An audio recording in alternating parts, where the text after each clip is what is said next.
Hello everyone, and welcome to another video where I talk about some interesting depictions of hell, from those explicit and disturbing to those more psychological and subtle. Needless to say, I will be spoiling every title I talk about, and let's get started. The very word Jigoku means hell in Japanese, and that's exactly what this movie gives us, a descriptive, extensive portrayal of the Buddhist version of hell.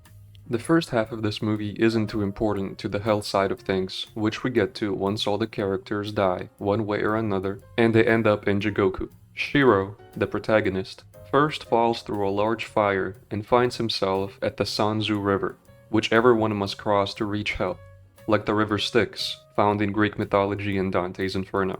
Shiro then meets Enma, the lord of the 8 hells of fire and 8 hells of ice. He uses a mirror to recount each person's crime and therefore choose their fate. This takes us to Meido, a purgatory-like area where children who died before their parents have to wait. Here, Shiro finds and speaks with his girlfriend and begins a desperate search for their baby.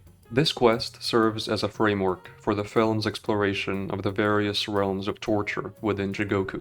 The movie doesn't explicitly go through all the hells, but it does mention the first one, which is home to the Oni, essentially demons, which torture the sinners in all sorts of cruel ways, depending on the crimes committed. Some examples include sawing people in pieces, cutting limbs off with blades, and flaying, or peeling off skin. And if you make a sound, you are reassembled and the process begins again. Shiro sort of travels around different areas to give us a good look at all Jigoku has to offer. And we get to see water made of human waste, the lake of blood for those convicted of adultery, a boiling pot, a vortex of lost souls, and some other nameless places, but very disturbing in nature regardless, full of deceit and hopelessness. And in every scene, the characters are surrounded by an endless darkness. And perhaps more than any individual torment, it is this void, the vast, inescapable emptiness, that invokes the strongest feelings of fear and dread that I felt while watching. This movie is one of the many adaptations of the classic Faust tale from the 16th century, that of a man who sells his soul to the devil.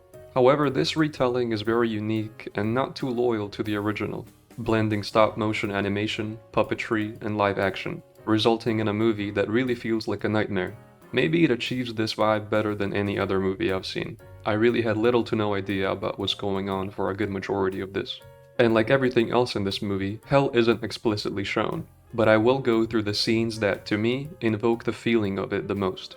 So speaking of the original Faust tale, the main character in this movie stumbles upon a theater play rendition of it, which is where he takes the role of Faust and starts summoning the devil. And along the way, the play side of things blurs out, and he really is talking to the devil, during which we get a glimpse of a surrealist landscape akin to hell. First, he's in a dark forest under a full moon. Drums start playing, crossbows are drawn and shot at him.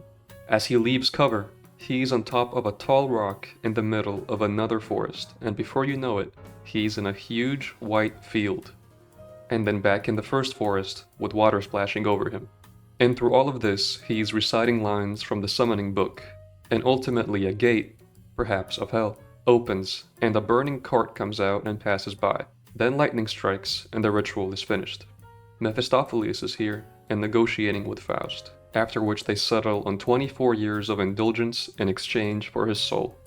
The protagonist, as well as other characters, go in and out of their puppet form. Their stiff, jerky movements are deeply unsettling, as if mocking the human desire for freedom. And I have to mention the ending. So, he's with Lucifer and Mephistopheles again, and they say that his 24 years is up at midnight. He tries to get some backup to fight off the demons, but the demons overpower them with fire. So Faust is frantically running away from damnation here, and soon enough he's hit by a red car without a driver. I believe meaning that the devil got his soul after all. The second Hellraiser movie gives us one of the most unique cinematic versions of hell, showing a sprawling mechanical labyrinth ruled by Leviathan, a geometric deity that embodies cold calculation and suffering. This hell is about disorientation, control, and the inevitable confrontation with one's darkest sins. This maze, it's vast, inescapable, and utterly alien, like a fever dream, but stretched out forever. Leviathan sits at the center of it all, a colossal black diamond spinning slowly in the air, emitting beams of dark light and a low, droning hum. Everyone trapped here suffers in a way that reflects their specific sins, fears, or obsessions. Dr. Channard, the unhinged psychiatrist, is transformed into a Cenobite, his body mutilated and merged with machinery. And the Cenobites themselves, Pinhead, Chatterer, and the rest, are both prisoners and wardens of this hell. They embody the twisted philosophy of Leviathan, the blending of pain and pleasure into a singular, horrifying experience. Also, there is a short sequence of an evil carnival, and those always freak me out. The scene is very short, but for some reason, it's the most memorable one to me from this movie. What makes this depiction of hell so effective is how it blends physical torment with psychological horror. The labyrinth isn't just a place, it's a state of being, where escape is impossible, and the only certainty is endless suffering. Mad God takes us on a journey through a decaying, nightmarish world that feels like it shouldn't exist but somehow does. It doesn't rely on dialogue, character arcs, or even a conventional narrative. Instead, it drops us into a realm of endless suffering, grotesque violence, and apocalyptic decay. The story, or what little of it can be pieced together, follows a figure known only as the Assassin, who descends into an industrial hellscape on a mysterious mission. Armed with a suitcase bomb, he navigates a crumbling world teeming with bizarre creatures and horrifying scenes of torment.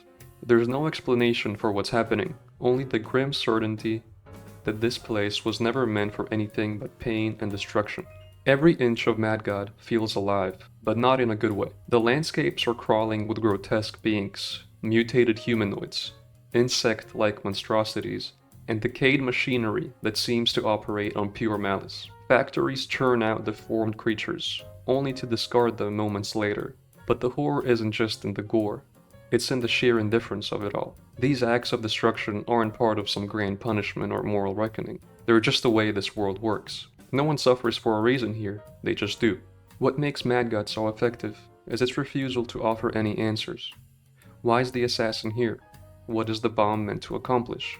None of it is clear, and that ambiguity makes the experience even more haunting. I Have No Mouth and I Must Scream is a short story published in 1967, taking place after the Cold War, which turned into World War III in this universe. Every nation developed their own supercomputer known as AM, Allied Master Computer, a name which the machine later turned into AM as in I am, expressing its consciousness. However, it wasn't the warring countries that brought the apocalypse, but the AM itself, which gained sentience and managed to wipe out all of humanity except 5 people, who it kept in a physical and mental hell, for its own amusement. The survivors, Ted, Ellen, Benny, Gorister, and Nimdak, are kept in states of constant suffering. AM has absolute control over their bodies and minds, and it uses this power to manipulate and destroy them in ways that are as creative as they are horrifying. Benny, for example, once a brilliant man, gets mutated into a grotesque, ape-like creature. The AM destroys his intellect, leaving him a shadow of his former self, and makes him crawl and grunt like an animal.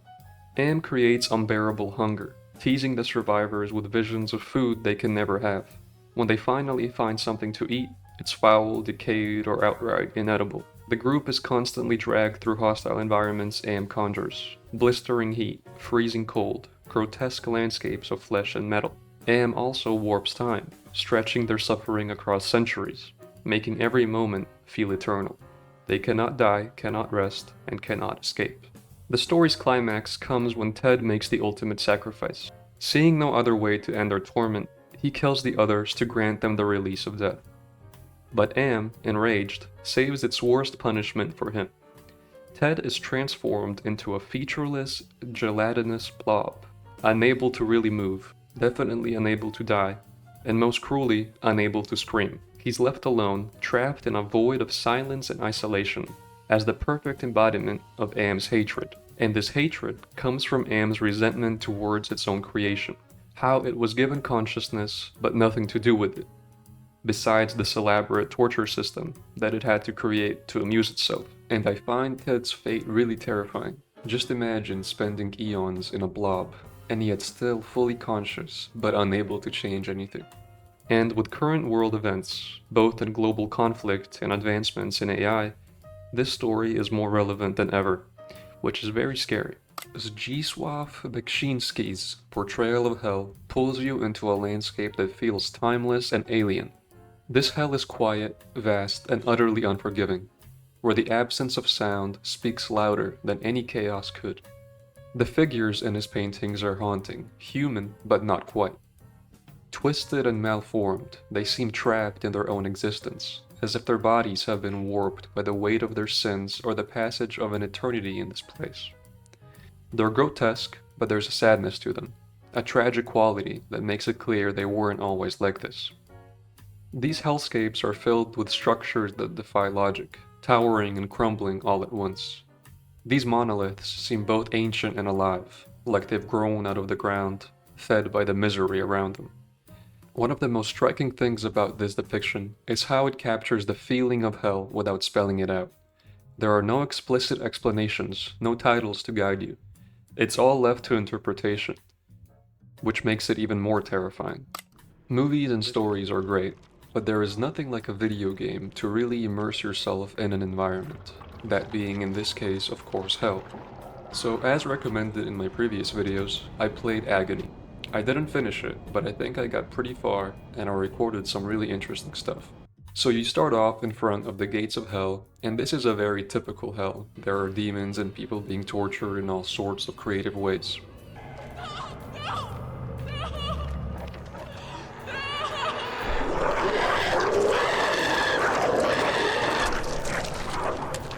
What? And there is also some really unique stuff here that I haven't seen in other places.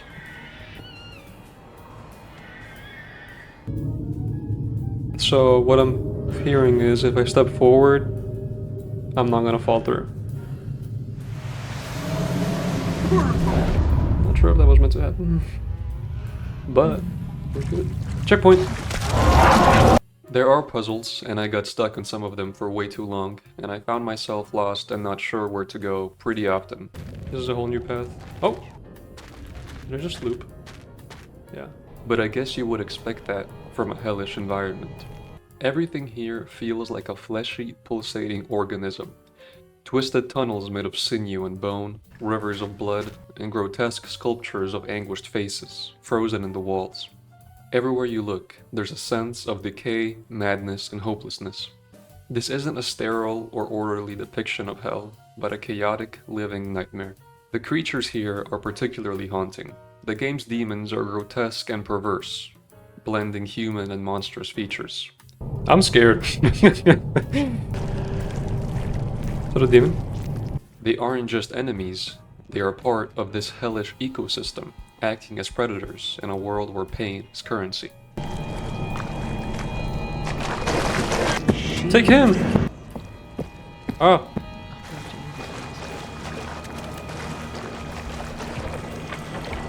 No. This can't be. But I'm just gonna have this in the video like a... The hell in Agony is filled with all sorts of strange... Thank you for watching. And I wanted to give a big thank you for 6,000 subscribers already. So the next one should be out on the 8th of December. However, finals are coming up, so this might be compromised. But we'll see. I'll try my best to keep making videos. Until next time.